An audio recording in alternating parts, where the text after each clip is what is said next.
मेहनत करने से डरो मत। तो बहुत ही पुरानी कहानी है। और एक बहुत बड़ा पहाड़ के नीचे तो एक छोटे से गांव से बसा हुआ था। और उसी गांव का एक लड़का था जो अपने आलसीपना और कामचोर से परिचित था। उसको लोग जानते थे इस कामचोर और आलसी के कारण।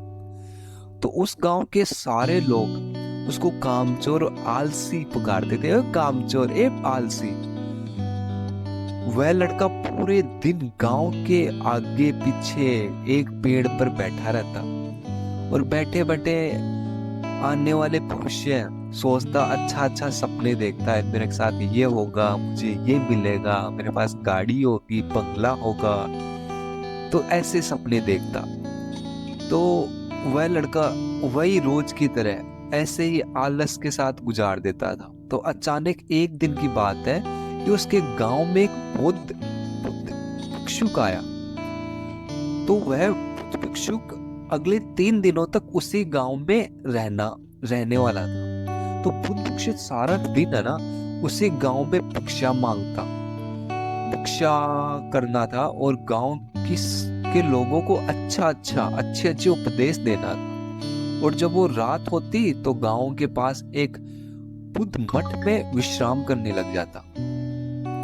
तो बुद्ध भिक्षु प्रतिदिन जब गांव में भिक्षा करने जाता और भिक्षा के लिए पास लौटकर वापस आता तो उसी आलसी लड़के को उसी पेड़ के नीचे बैठा देखता हमेशा, जब भी वो वापस आता।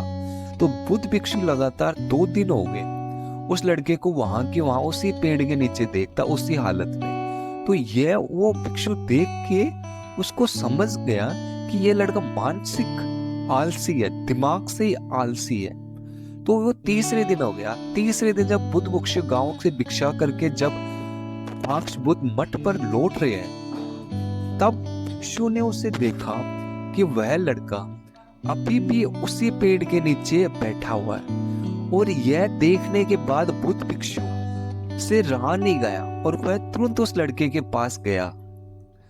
तो बुद्ध भिक्षु ने उस लड़के को कहा, "ए बेटा, तुम्हारे लिए मेरे पास एक छोटा सा काम है। मैं चाहता हूं कि तुम उस पहाड़ी की चोटी तक जाओ और वहां से मेरे लिए एक पंख लेकर आओ"। तो लड़का बैठे बैठे अपनी गर्दन घुमा के देखा उसने, ओ उस पहाड़ की ऊंची चोटी उस तरफ देखा। तो उसने उसके बाद कहा, बुद्ध भिक्षु ने कहा, यह काम मुझसे नहीं होगा।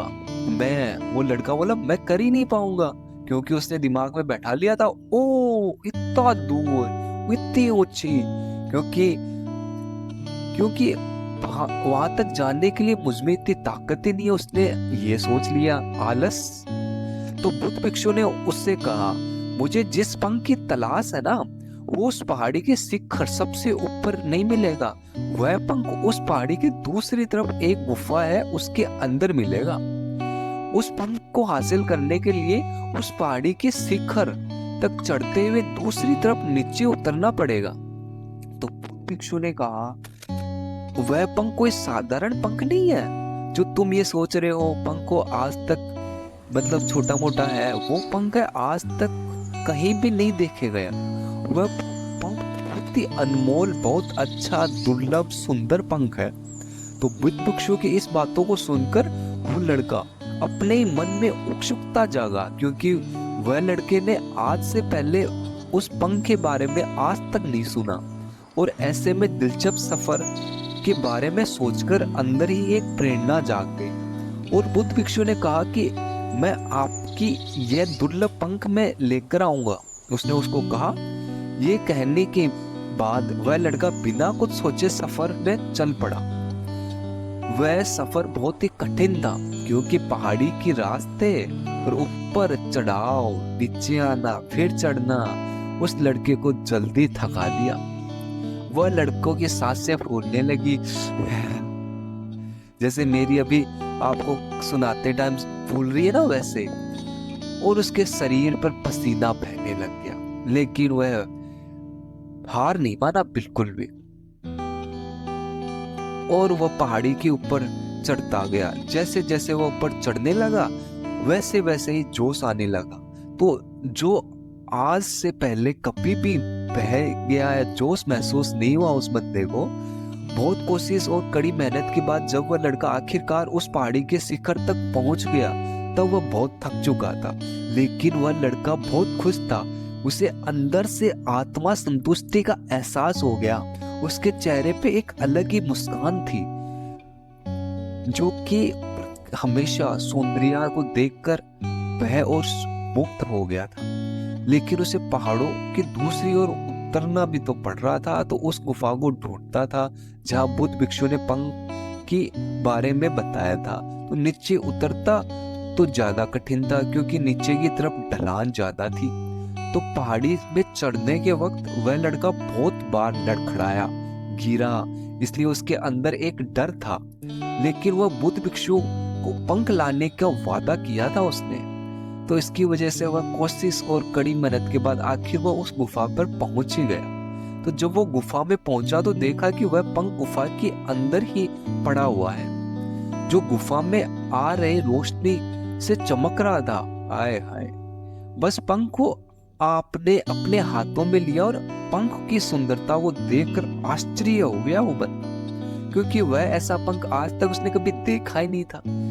वह काफी देर तक उस पंख को देखता रहा। अचानक उसे याद आया और उसके एहसास हुआ कि यह पूरी तरह थक चुका है। वह सोच में पड़ गया है कि वह फिर भी उस पहाड़ को कैसे चढ़ेगा। भाई पंख तो ले लिया, वापस भी तो जाना है, तो यह पंख बुद्ध भिक्षु तक कैसे पहुंचाएगा। तो एक पल के लिए तो वो बहुत ही उदास और हार मान ली उसने कि नहीं, बस हो गया, थक गया मैं तो। लेकिन उसे अंदर से आत्मविश्वास, अंदर की विश्वास था, और उसकी जो याद आया कि पहाड़ी के शिखर पर महसूस भी किया उसने कि उसके ऊपर वापस जाना है। उसने अपने अंदर एहसास कर लिया, तो उसे एहसास हुआ कि उसे दोबारा यह सफर करने की ताकत और मनोबल है, क्योंकि उसे वापस जाना था और सुंदरता देख ली। उसके मन में एक टारगेट था, तो वह उस पंख को लेकर दोबारा पहाड़ी पर चढ़ने लगा। उसे बहुत तकलीफ हो रही थी, उसका पूरा शरीर मांसपेशियां दर्द हो गया, बहुत ज्यादा दर्द हुआ। पैर कांपने लग गए, सांसें फूलने लगी और कई बार लड़खड़ाते और गिरते हुए, लेकिन हिम्मत नहीं आ रहा। वो आत्मविश्वास से आगे चल पड़ा। वह हार बिल्कुल नहीं मानी, बहुत कोशिश की उसने। कड़ी मेहनत के बाद जब वह बुद्ध भिक्षु के पास पहुंचा और हाथों में उस पंख को रखा तो उसको बहुत खुश हुई।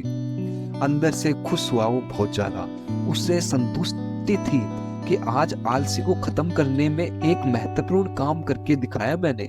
उसके चेहरे पर रौनक और खुशी देखकर मोहन भिक्षु ने कहा, तुम्हारी सफलता में बहुत ही खुश हूँ। उसकी सफलता को देखते हुए, तो आज तुमने तुम्हारे जीवन का एक बहुत ही महत्वपूर्ण काम सीखा है, और अपनी आलसी बुरी चीज है जो आलस तुम करते हो, इसको स्वीकार करो कि तुम आलस छोड़ दोगे।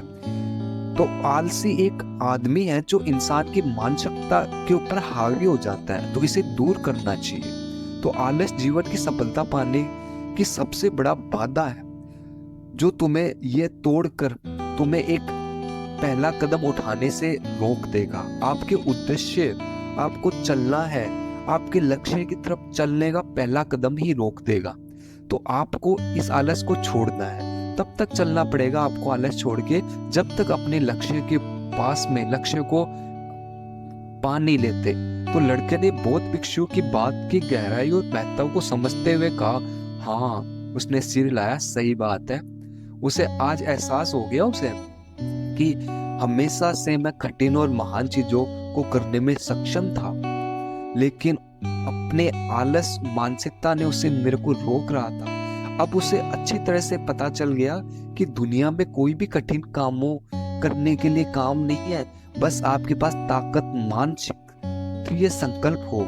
तो उसके लिए बुद्ध भिक्षु ने बहे उस लड़की को आशीर्वाद दिया और वह गांव चला गया। यह कहानी से हमें यह सीखने को मिलता है, क्या सीखने को मिलता है कि हमें कोई भी काम असंभव लगता है, अपने लक्ष्य को हासिल करने के लिए जब हम खुद आगे बढ़ते हैं, तब तक अपने अंदर तक ऐसी ताकत और आत्मविश्वास की खोज करते हैं जिसके बारे में हमें पहले कभी भी पता नहीं था। तो हमें आलस है उसको हमेशा छोड़ देना चाहिए और अपने आलस को छुटकारा पाने के लिए हमें खुद को चुनौती देनी चाहिए। बड़े बड़े महत्वपूर्ण लक्ष्य बनाने चाहिए, चाहे वह लक्ष्य कितना भी कठिन क्यों ना हो। कठिन तब तक होता है जब तक अपन अपने दिमाग में होता है। जब अपने उसको टारगेट को सोच लिया कि मुझे ये करना है, फिर वो कठिन नहीं लगते, उसके ऊपर चल पड़ो। तो आलसी इस छुटकारा, मानसिक आलस होता है, उसको छोड़ना ही होगा। तो इसका मतलब यह चुनौती, असफलताओं को कुछ भी अच्छा सीखने या फिर कुछ देखना, हार कभी मानना नहीं है। ये सब मानसिक जो असफलता होती है उसके बारे में हमें सोच के आगे बढ़ना चाहिए। तो अपना इसका कंक्लूजन आज इससे क्या निकला क्या नहीं, वो तो यही है कि गौतम बुद्ध की ये जो कहानी है ये हमें ये बताती है कि मेहनत करने से डरो मत कभी भी, और अपने आलस को छोड़ दो। और आपको क्या लग रहा है, तो कड़ी मेहनत और लगन के काम करना पड़ेगा, तो जीवन में लक्ष्य पूरा हो ही जाएगा। बहुत सी सीधी सादी बात है, लेकिन हमें सभी बाधाओं को तोड़कर अपने उद्देश्य की तरफ ध्यान देना चाहिए। तो यह चीज हमें हमारे दिमाग में रखनी चाहिए।